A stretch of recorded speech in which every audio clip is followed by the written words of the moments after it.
The Twilight Garage podcast is brought to you by The Red Onion, the Bay Area's finest hamburgers, located at 11900 San Pablo Avenue in El Chorrito. Tell them Twilight Garage sent you. Twilighters! I want to personally welcome you to this series without end. We're going to be covering Helter, Skelter, the most famous true crime book of all times by Vincent Bugliosi and his wonderful ghostwriter, Kurt Gentry. There's so much to cover here. We're just going to keep it rocking. My great co-host, Casey Fields, and I. Thank you so much for spending your time with us. Twilighters! Can you imagine, Casey, my brother? 20 episodes. 20 episodes. Producer Alex, we can't thank you enough. Thank you. Let us know. This is a partnership. We're all doing it for free because we love you. I didn't know I was going to be a like slut, but I mean, 6 likes on a goddamn video. Yeah. Help me out over here, people.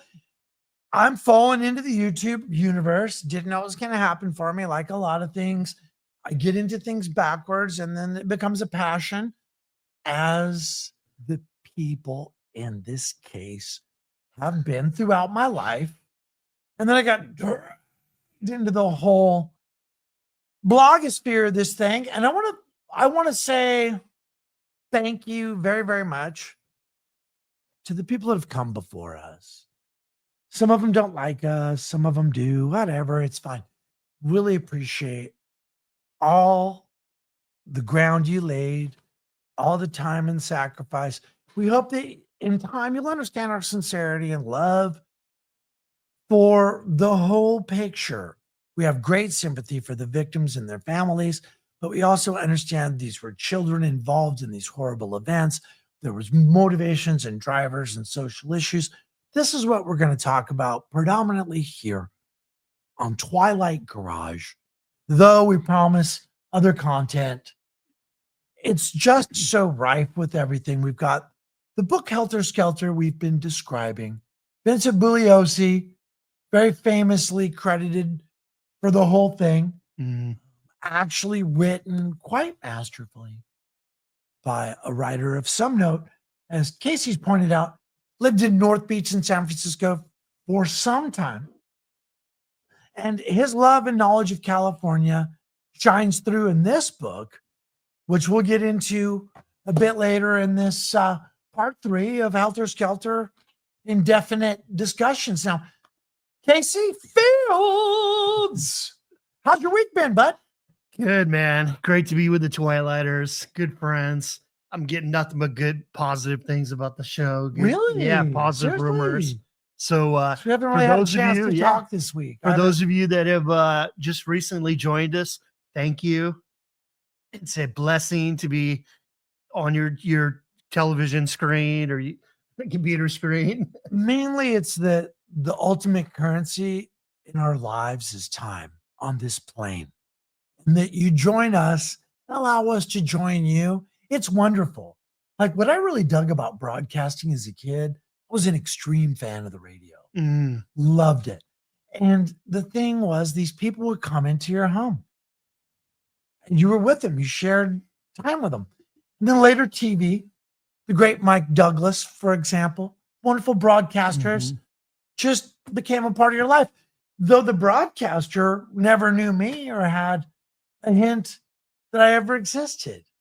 What a wonderful gift I was given. So to think that you could enjoy this on any level is why we keep coming back. That's a form of payback, again, for every form of entertainment, for every form of sacrifice for the greater good. We love you, and we're glad you're here, especially this week. I personally want to thank our friend Paul Van Isle. Is that how you say it? Yeah, I thought it was Jacobs, but I could be wrong, but thank you. Well, Paul. sorry for the awkwardness, because I just saw your name the first time I saw it, Paul, from Canada with the PCast, I just called him Van Style. Like, I don't know. He's Van Style to me. Has nothing to do with like 70s Van. He's Van Style. So it's always, that's how I catalog him and don't forget him. So Paul, though I'm glitching on your name, so glad you're here. You've done a lot to, I feel, show what can be a peaceful, cool existence within a great storm. So thank you for that inspiration. Again, thank you for all your time and sacrifice before we came on the scene. And thank you for joining us. Thank you for being a part of the great No Sense Makes Sense. Now, we have the entire document here today, and I'm going to try to grab it when Casey isn't paying attention and see if I can glean some information.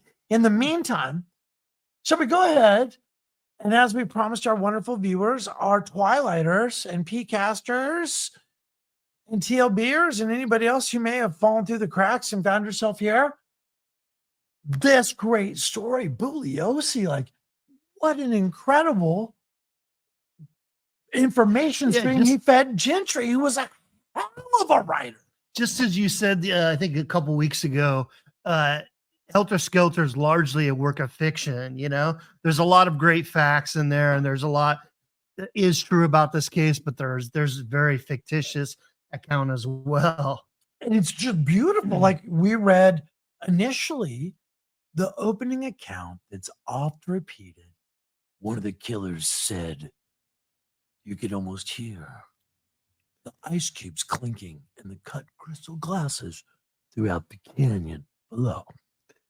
Like, who would say that? Yeah, I'm glad you brought that up again, because I was thinking the other day about Quentin Tarantino's Once Upon a Time in Hollywood, and there's a scene where he gives a little ode to Vincent Bugliosi in it, where they show a Pan Am flight and they zoom in on this cocktail glass and it's rattling, and then you see the main character, Leonardo DiCaprio. Right, because it was the European flight with the wife and then the stunt double. That is beautiful.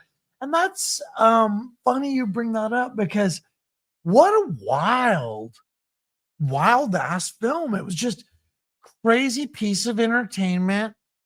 It's like a junior high kid of the period smoked a laced joint, as the main character did, right? Absolutely. So he's a little shermed out and takes the influences of the day, and this is his hallucinatory response to his high school trip, junior high school trip. Bounty law. You know, the whole thing. It was just incredible. You know, a lot of people took it very seriously. Survivors didn't care for it because, you know, it wasn't an accurate portrayal. But that's the thing.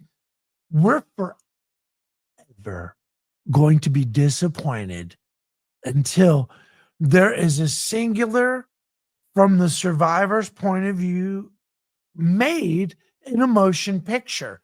And if you want to see that, come with the money. I can make it. Look at my IMDb, whole deal. But until then, this was an interesting little fantasy, a lot of fun.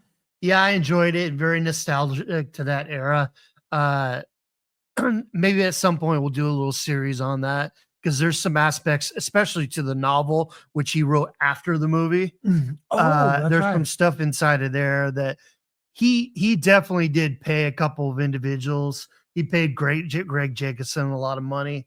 And so there are a couple people that he talked to that he got a little bit of insight with. But I just thought that was kind of cool that Tarantino gave the respect to Helter Skelter. The homage, because it, I believe in my heart of hearts, was the most incredible, exciting, wild, just beyond comprehension, wild story. And it wasn't just a crazy story that was popular, which in and of itself is gory and just horrible as a work of fiction that it is. It being popular would be amazing. it being the tool to convict the main characters in this work of fiction is why there's so much commentary. And I'm gonna venture out on a limb here. I'm gonna take a little sip here.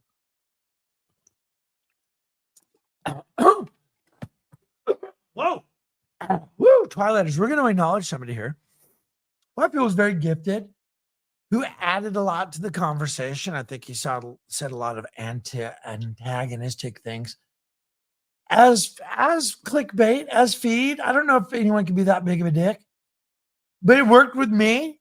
So, Tate Law Bianca Radio, Brian Davis, is it? Brian Davis? Yep. Hey, man. Wow. This is why you can't leave it alone. What a crazy fucking story. A fiction writer planted illegally, immorally in the front of a courtroom proceeding with the fucking prosecutor. Everyone knows what the fuck's going on legally and locally, right? It's pretty obvious. Vince over here putting on a show literally for the press. It was an incredible manipulation of the press. What they weren't counting on was the brilliance, intellectually speaking, of Ms. Sandra Blue Good.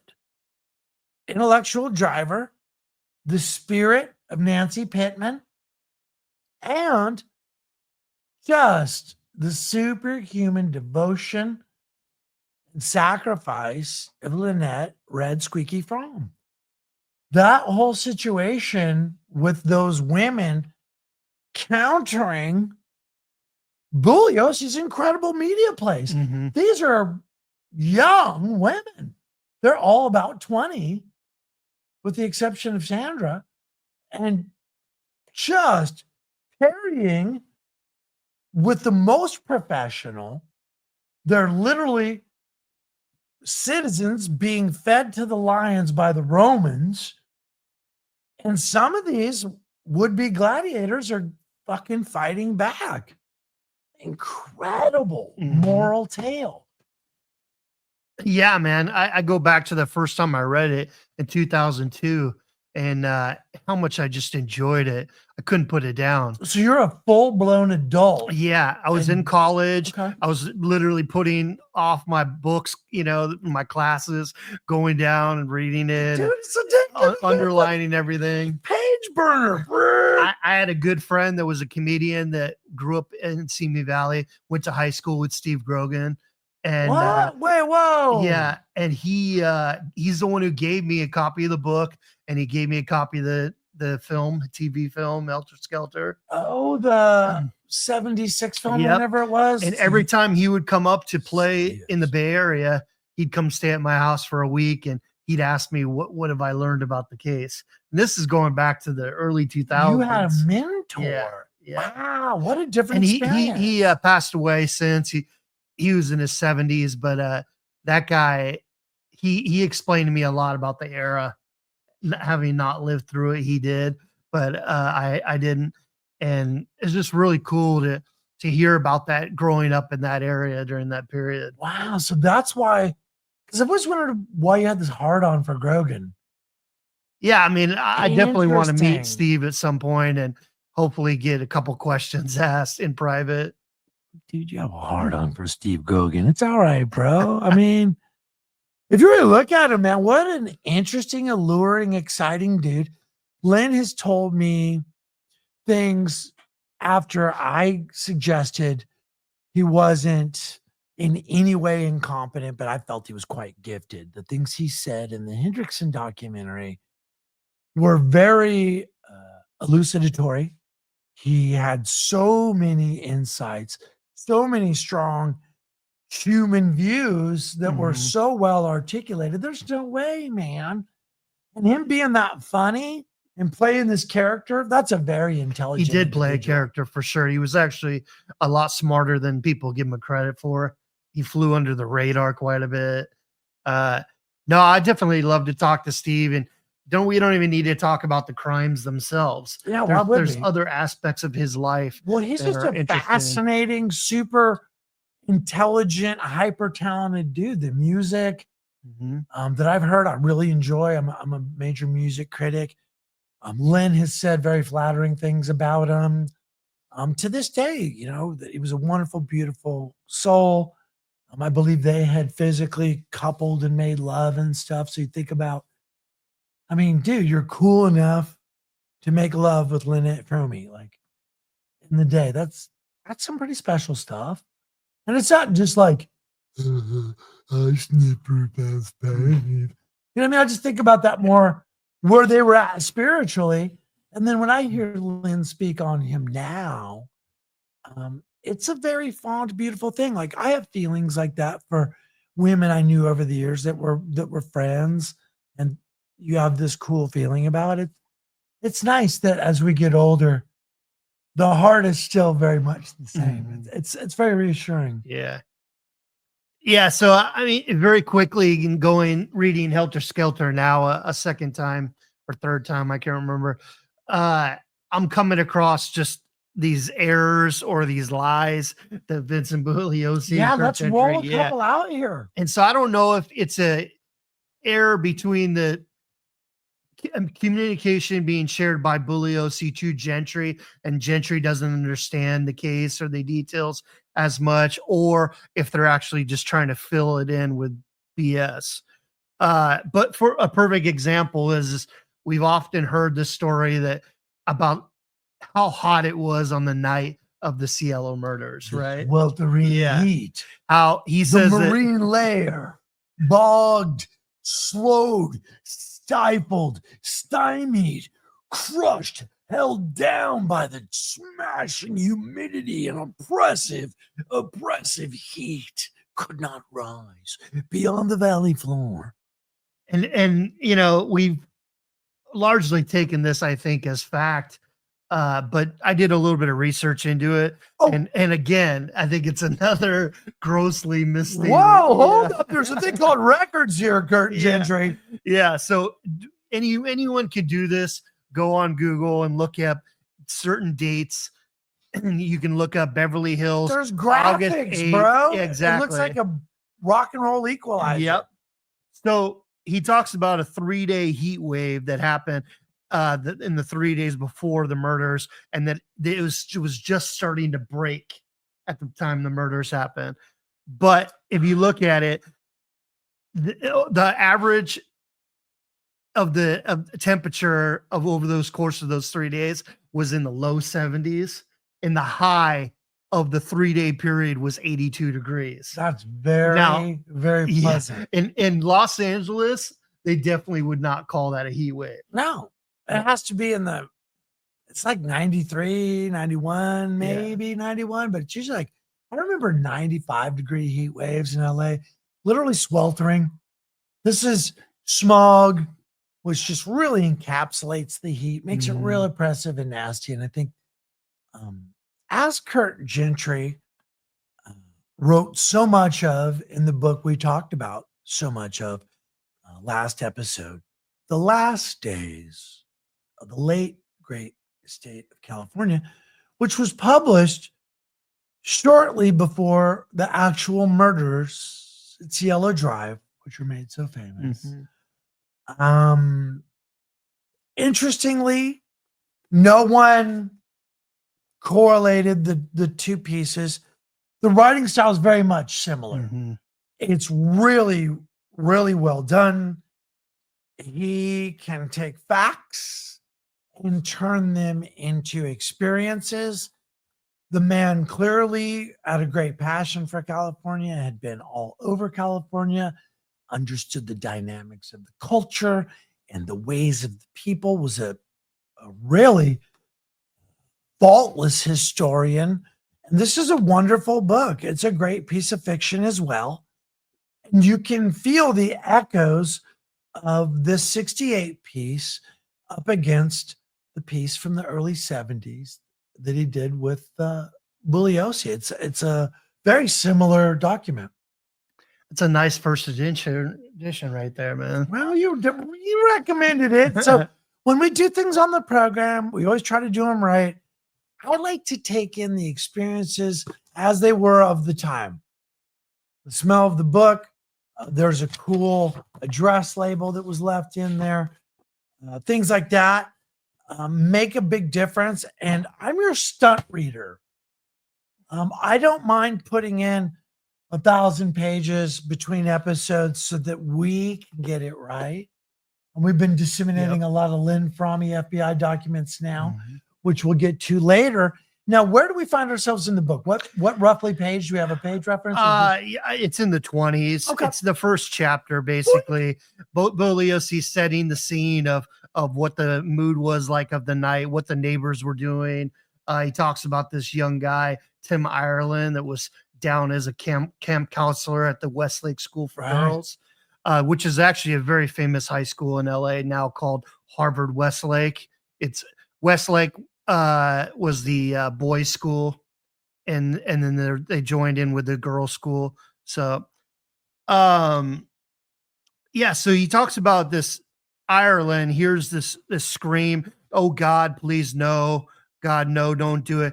And so this young guy jumps in his car and drives south towards Sunset. Now, Bugliosi and Gentry obviously aren't too familiar with that area. Yeah. Again, they not that hard to look at them. They really messed up the names of these streets getting to Benedict Canyon, and it's not a big deal, but you would just think that for being as accurate as he was as a prosecutor, you would think that he would be more accurate as an author. Well, and that's the whole thing with Gentry. You can see a lot of the same things here because it's non-historical fiction, historical nonfiction. So let us just not get too hung up on the title, but it's a really neat way to approach things. You get the names, dates, and places in a very palatable, wonderful told story that goes down real nice, but it is a work of fiction. And there's all kinds of errors like that in here where he misquotes directions. He has the wrong people. He does the wrong shit. He's inconsistent. So it's very much the same document. Now, I like it that he doesn't, he kind of foreshadows the murders because he goes into the mood, the vibe of what was going on that night. But then he kind of fast forwards into Winifred Chapman showing up the next morning and finding the bodies. Right. She came through the kitchen. Yeah. She came in. She saw the wires at the gate. So she was a little like, huh? But came to the kitchen. Everything seemed fine. She started her normal duties in the kitchen, getting everything set up. And then, walked into the living room. And I guess it was a slow reveal because of the length of the couch. She went in the back way through the servants' quarters, right? Kind of walked around the trunks, and next thing you know, she sees this blood and these bodies. But I do like it that Vincent Bugliosi didn't start right away with the actual details of the murder. He goes into this reaction of what this woman horribly experienced. She runs down to the neighbors' houses. They call 911. And then we have these officers that show up. Now, this is something I've been wanting to bring up for a while on the show. I kind of want to stick it to a guy real quick. So the first two officers that showed up secured the scene. The third guy that showed up was an officer by the name of Robert Burbridge. Yep. And this guy I have a real problem with because he's been espousing this same false narrative for the last 50 something years. Even as recently as the 2018 documentary that he was in, he was stating horrible misfacts. He says that when he came across Sharon's body, that the baby was cut out of her. And here we are 50 years later, he's still putting that out there. We also know that he is the one responsible for telling the press that showed up the gruesomeness of the scene. It's a lot battlefield in there. Yeah. A slaughterhouse. Yep. And what's really sad and unfortunate is later on that afternoon, Paul Tate, Sharon's father, shows up to the scene, and as he's leaving, he's hearing the reporters talking about live on air what happened, and some of the information that they were putting out there was so wrong, so inappropriate on so many levels in this case. And again, that's why the commentary endures no matter what side of the issues you're on.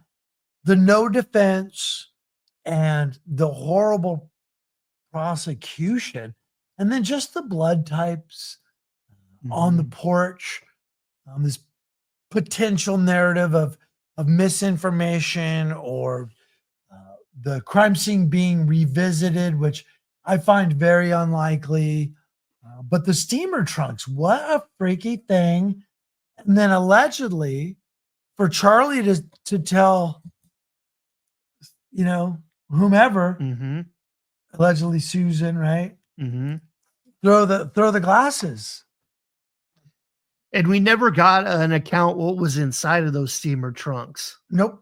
It wasn't listed. Were they heavy? Yeah. Were they light? You know what I mean? Because if you think about it, like, when you're in a kid's bedroom and the steamer trunks are empty, you know what I mean? That clunk around or the kids using them to stack shit versus coming off a trip and it weighs 150 pounds. Now, one thing we know that was inside of them was a saddle that Sharon brought back for her sister, Deborah, that Deborah wanted to come by earlier that day with her boyfriend to pick it up. And Sharon said, no, I have friends over. I'm going to see you tomorrow for the baby shower. Why don't I give it to you then? But here's why it's significant is a third or fourth trunk was on its way from Europe, sent by Polanski to Wojtek Frykowski, that got intercepted in New Orleans. Ooh, bum, bum, bum, which according to FBI and CIA documents were loaded full of drugs. So I'm going off of strictly DOJ documents on that, but Polanski never got in trouble for it. I mean, I figured maybe because of what he lost. Exactly. Yeah. There's been times like I've been treated that way by cops. It's easier to put it on Frykowski, right? Because he's passed away. Right. And it was shipped to him. Yeah. So yeah, the recipient, the fall guy, and he's always gotten a bad ride. And I think a lot of it's deserved. I think if you have a 10-year-old son somewhere and you're out here playboying up and getting high and dealing dope in a foreign country, trying to be some sort of Hollywood type that you're never going to be, that's a very unfortunate, losery way to be cast. I mean, people go through shit periods in their lives and turn it around and become great. And sometimes great enough for them to forget the shit period of their lives. And Frykowski wasn't one of those cats, very poorly remembered as a result, by myself included, because his life hadn't amounted to anything at that point that was of any good. And likely could have been a big reason why those people were killed that night. Absolutely. Yeah. Absolutely. Absolutely. And that's where we get into these other stratas of these discussions, our Nicholas Schrecks and our people who really want to run down that road with the drug burn, which I believe, come on, man. All we're seeing is patterns. Texas dealing in drug burns. Bobby Beausoleil is a victim of a drug burn by their own friend. The effeminate, the Buddhist, the ever generous, the ever innocent Gary Hinman. I'm glad you brought that up again because, we talked about that a little bit last episode, that really this is about getting money, right? Getting money to get Bobby out, getting money to get Sandra and Mary out. They got to get Bobby out, right? Because they're trying to keep him from talking. That's part of it that doesn't get discussed. Okay. We have a situation. These drug burns have happened. The one we're going to talk about initially is is, of course, with Bernard Crowe. So that's where the debt is incurred to Charlie from Tex. Tex now owes Charlie something. Now, we can use prison parlance. We can justify this however, but a debt is incurred by Tex Watson to Charles Manson. Then there's a series of events that happens throughout the week, escalating violence. There's a paranoia. A lot of people on the ranch are doing speed. Charlie says he's never touched methamphetamine. He's also said other things such as, well, not on my ranch. Yeah. Not they weren't doing that on my ranch. Mhm. And whereas, everyone knew apparently Tex, Sadie, and Linda were absolutely doing speed. They're having fucking and hiding it too, right? In the baby jar, tucked into the truck. They're there in the garage having speed-fueled hot three-ways. I don't know if you've ever had a three-way with two chicks. It's pretty great. I don't know if you've ever had sex on methamphetamine. If your mindset was that you wanted to have sex on methamphetamine, because if you're ready to do it and you've done the methamphetamine, the sex part on the methamphetamine, it's extended, it's exciting. You're having this heightened sense of experience, and just it's spectacular, and it seems spiritual and otherworldly. And you're having these two things happening together, drugs and two chicks. Like, Tex is king of the fucking world. People don't take that into account. Why was he so easily manipulated to drag these teenage women along to commit the ultimate act in bloodthirsty ritual slaughter, leaving blood on the walls, a trail of mayhem and deceit throughout the Southland, terrifying the entire Los Angeles basin and, by extension, the world. Right? Bro, he is high as fuck. Nothing can touch him. Mhm. He's King Kong in this darkened garage. When you're on meth, a darkened garage, the smell of all these things, it takes him home. He's in his home. Charlie can be Charlie over there. In here, this is my fucking domain. So he's running game, and then he has his girls. So he is feeling a certain way. Well, to have this, you're in the larger fiefdom of Charles Miles Manson, right? So guess what? Landlord comes in. Hey, Tex, you gotta pay the fucking Frenchman what you owe me. Pay the Frenchman. Right. So there it is. Yeah. So that's one of those things. Like I remember, swimming through the Mirage pool in Las Vegas, which is cold because it's hot outside, right? And then all of a sudden you swim through this warm area, right? you see a bunch of little kids. Yeah, like, you just damn it. Someone pissed in the pool. But don't pee in our ool. There are these things like the pay the Frenchman like what you owe him, or another one that I recently have been studying up on, that they just don't feel right, but there might be some truth to them. I'm gonna bring this up real quick. This is conspiracy moment of the show. Here we are, March 19th, 2025. Just yesterday, the JFK files were released by the DOJ, right? People are going through like thousands and thousands of pages, right? I'm actually more excited, hoping that the RFK files are released, because there are some DOJ documents that I've looked at so far that have not really been talked about very much. Ed Sanders briefly mentioned an aspect to it in his book, but an investigation was done back in 1968 that Sirhan was at a party at Sharon Tate's house, allegedly. And I don't know if I believe this or not. Like I said, this is like going through the pool, the warm area. Yeah, you don't report on those things, but they may have occurred. but allegedly she hosted a party at her and Roman's former home that they rented up on Summit Right. Ridge. That's the one with that tile roof. Yep.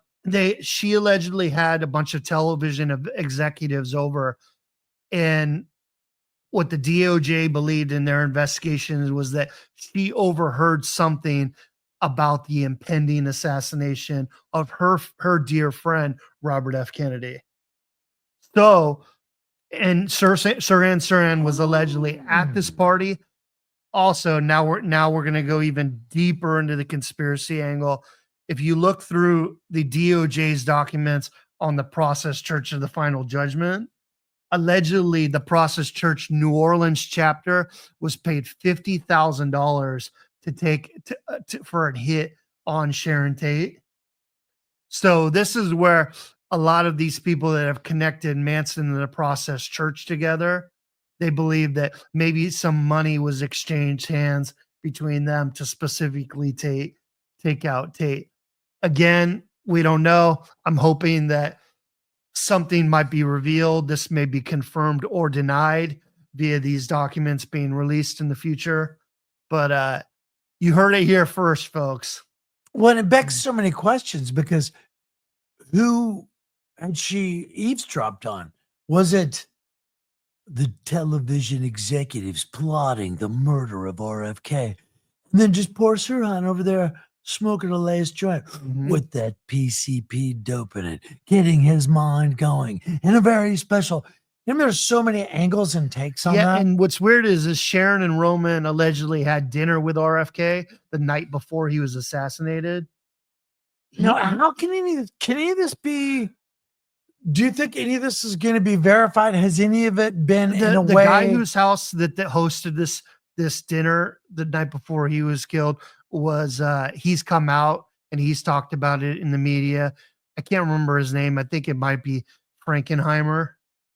He was like, go with that. It sounds he was amazing. a campaign advisor and close confidant of Robert F. Kennedy. Allegedly, Robert F. Kennedy was down in San Diego earlier in the day. I'm talking about the day before his assassination.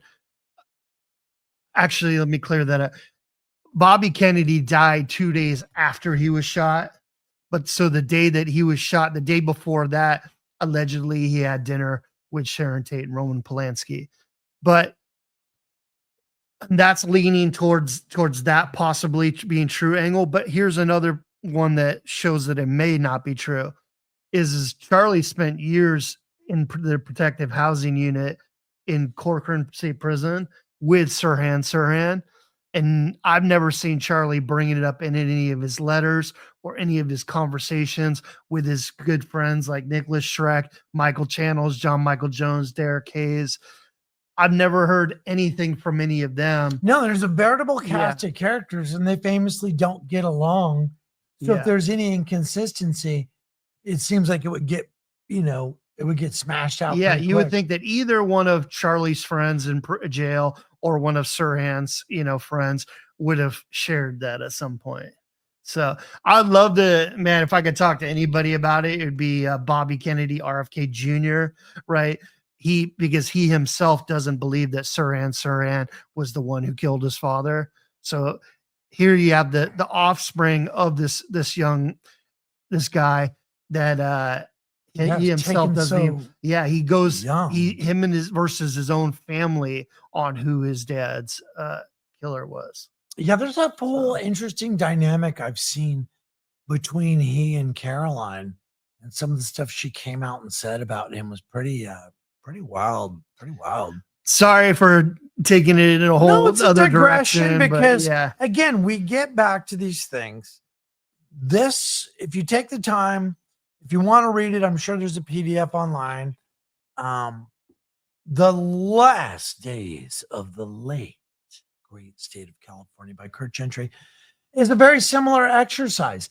It sets the tone. It really lets you feel the time in a way that gets the message across, I think, in a meaningful way. I think that's why Helter Skelter was such a home run. I don't think Bugliosi could have chosen a better ghostwriter. I don't know how the connection was made. That would be interesting. Allegedly, Kurt was writing a book on one of his prior cases. I think the case that he had right before that one, Kurt was actually in the courtroom as well, working on. So that's when they say, "Oh, quit this project, start this one." That's what exactly. Okay, because I didn't know if that meant a previous literary project or the. Interesting. So they had a previous relationship. Yeah, and so Kurt had a front row seat in the courtroom reserved for him every day. And at that time, they didn't really know who he was. Right. But there was a Obviously, familiarity between he and Bugliosi. Bugliosi kept it on that the a down working low. relationship previously. Like I made a film with a guy named Steven. And let me tell you something. That guy could show up right here, right now. We would just into a situation of work. Nice. Due to everything we've been through together, having not spoken in 10 years. And that's just an incredible thing to have, very powerful. I'm kind of doing a similar thing as Kurt Gentry right now, working on this other book on the disappearance of Michaela Garrett, where I'm sitting in the third row of the trial every day. All of the jurors see me, the prosecution, defense, they all know who I am. But here I am, I'm writing a book. And I'm getting to know a lot of these people, victims' families and stuff. But it's hard. Heavy, and I wasn't able to speak with the jury until after it was over, right? Because you can't influence them, and so a lot of them they thought I was a victim's family member, and I finally revealed to them that no, I'm working on this case, a book on this case. That's just I don't understand, Casey. Firstly, for just undertaking such a painful topic, because it seems if you try to do the right thing on child disappearances or any type of harm to child, you become a suspect. It's like, why are you so interested in it? Lard ass. Didn't you used to fucking coach a girls team? What are you, a late girls coach? Like, you know what I mean? Like, it's just so ugly. It doesn't matter what level you're involved, because like the Michaela case, there's so many layers to it. There's so many bad players. We've got one that we'd like to make famous in the future. We don't want to digress on this too long, but the point being, when someone documents a murder case or a disappearance or an abduction of any sort like this, it takes a great toll on everyone involved. The author, the prosecution, the defense, the people accused, obviously the victims, and the victims' families. It's just a very taxing process all the way around. And so to have an exciting, wild piece of entertainment that holds not only its own, but it's still head and antlers above every other on the subject. Still a very exciting piece to witness when you read it, because you have to participate. You have to evoke the images that they feed you beautifully as a reader. Absolutely. It's a wonderful book. Yeah. Just, aside from the horrible results it's had for personal friends of mine, people I love have been irreparably harmed by this book. And that's crazy to say. Like, how dare you stick up for someone who was smutted by Helter Skelter? They're obviously evil of the Manson sphere. But again, it's like a lifer. You live too long. They commuted your death sentence, and now you're a Tookie Williams. You've done all these horrible things you absolutely deserve to die for. Tookie Williams deserved to die, bro. But in the interim, he wasn't a piece of shit. He was this great dude. He did wonderful things. Well, what do you do with that? And whose fault is it? Is it California for not giving him a speedy execution while he's a piece of shit? Allowing him to evolve at the taxpayer's dollar to become a well-rounded, decent human being for everyone to take in, to write children's books, to really broker gang truces that saved hundreds of lives. What do you do with One of that? the foundations of our justice system is based off of something called Blackstone's formulation. Have you ever heard of this before? Yes, absolutely. Yeah, Please, and please. it's better for 100 guilty people to be released than for one righteous person to be basically incarcerated To have their yeah, rights abridged. exactly. That's very much the American way. And it's somewhat flawed because sometimes there's just such overwhelming evidence. It needs to happen. And it's like, I feel there were different ways. If Bugliosi morally had to convict Charles Manson of something, there were different ways to go about it. And I don't think he could have. I think he probably may have nowadays got him for some kind of conspiracy. Absolutely. Charlie technically probably have. would have been out 10 to 15 years, you know. The girls in text probably would have gotten longer, right? Because they would have gotten first degree murder.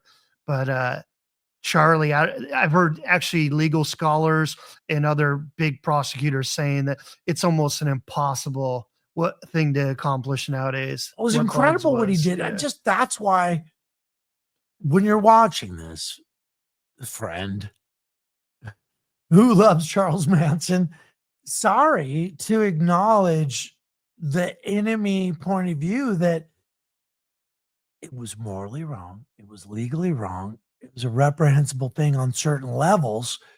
But for a flawed individual to set out and say, I'm going to convict you, as he did. He went and visited. Didn't he visit Charlie one time and said, look, yeah, absolutely. had one conversation, I'm going to get you. So you're in this flawed brain. Okay. I've talked a lot about psychosis and being in an active state of psychosis.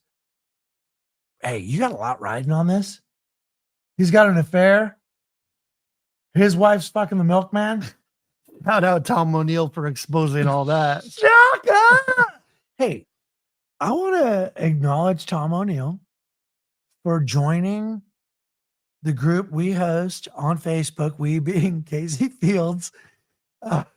No sense. You're in it too, brother. I appreciate it. I love you. No sense makes sense. We try to keep it factual and fun. We have a bias. I'm over here repping Lynette Fromey very hard. Because I love it, man. I appreciate it because it is a place. We have Tom O'Neill and everybody. We have Nicholas Schreck. We have George Stimson, Deb Silva. All wonderful, amazing minds. They don't agree on everything. A lot of, as well as others in there. I don't want to leave out, some of the other smaller books as well that have contributed. So, Desert Shadows. Yep. That thing is just, that's how we're going to get Butch on. Jack Cook wrote a good book. H. Allegra Lansing has a book out. So there's a bunch of people that are in that group that are amazing. Plus researchers like James Dawson, Paul just came in, Deb Silva, like I said. What I'm hoping to have happen is I really respected Paul for what the stance he took about trying to be peaceable. It seems like his broadcast went a little sideways for various reasons, and it's real, man. Keeping something together and on course, sweet mercy. Just, right? Oh, I also forgot a friend of mine that's a very good researcher, Nancy Farrell. You didn't forget. True crime and New merely Moonshine. pumped the brakes on that. She's got her own world over that lad. But what I want to say about Paul is, he always tried to have this peaceful platform. When I watched him start it, my fantasy was basically to have this occur, which is, we're going to be Switzerland. Hey, I may do the foghorn leghorn and grab you by the tail and smack you on the ass with a stick and set you down. But hey, I got love for you. I appreciate you. I respect you. And I want everyone, Tom O'Neill, Brian Davis, all the wild asses, my favorite, Dear Sweet Michael channels. Scott Michaels, Dearly Departed Tours. Man, awesome. What a neat guy. I've been following him recently. I wouldn't have been hip to him if he wasn't participating. I'd like everybody to come. I want to give you a damn hug. I appreciate you. I love you. Well, hey, we're breaking balls. It's like even with Michael. Hey, dude, much respect. You've been doing this thing forever. It's fucking cool. I don't like it when you go out on a limb and you whack on people, you do dumb shit. But hey, guess what? We're all people. We're all different. We all handle things in our own unique way. This is a big damn tent. Hey, if y'all can forgive me and show me just the slightest speck of love, let me tell you something, baby. Open them up, man. I love you. I want this thing to be great. I love for stoners, wonderful family jams, annual picnic to take on a more meaningful life as it started to the past couple of years, where let's get researchers in there. Let's get some seriousness. Michael Channels was there last year. I thought that was a very gentlemanly, cool gesture. I would love to have him be there again this year. John S. Nahill. Dude, I'm saying I'll have, man, a minimum Cooper. I'll be rolling some wolf turds out of the satchel for the boys. Just, hey, man, let's hug this bitch out and throw some love on the fire and have a good time together, because this is our opportunity. And I just, again, I'm so flattered. You just said this morning, Tom joined the group, huh? Tom O'Neill, Captain Chaos. Throwing out a great post the other day. Dude, thank you, brother. Well, let me say, as we were saying last episode, this Netflix situation, man. We'll come back to that. It's because of not doing this. So, yeah. Word to the wise, if you want a fair shake, we're not going to edit you out, dude. Watch the second hand move, kid. We always have the clock on the desk when we're traveling and on the wall when we're at home. We're not going to take you out of context. We're not going to shit on your point of view. We're not going to use you for clickbait. For goodness sake, we'll do as many episodes as we need to in our 45-minute format to have you here and give you the fair shake you deserve, whoever you may be, for sacrificing your time, which is your life, and investing in this conversation that we so enjoy. Like, wow. Man. It's a gift to everybody. I can't be mad at anyone, even though, people have said really harsh things.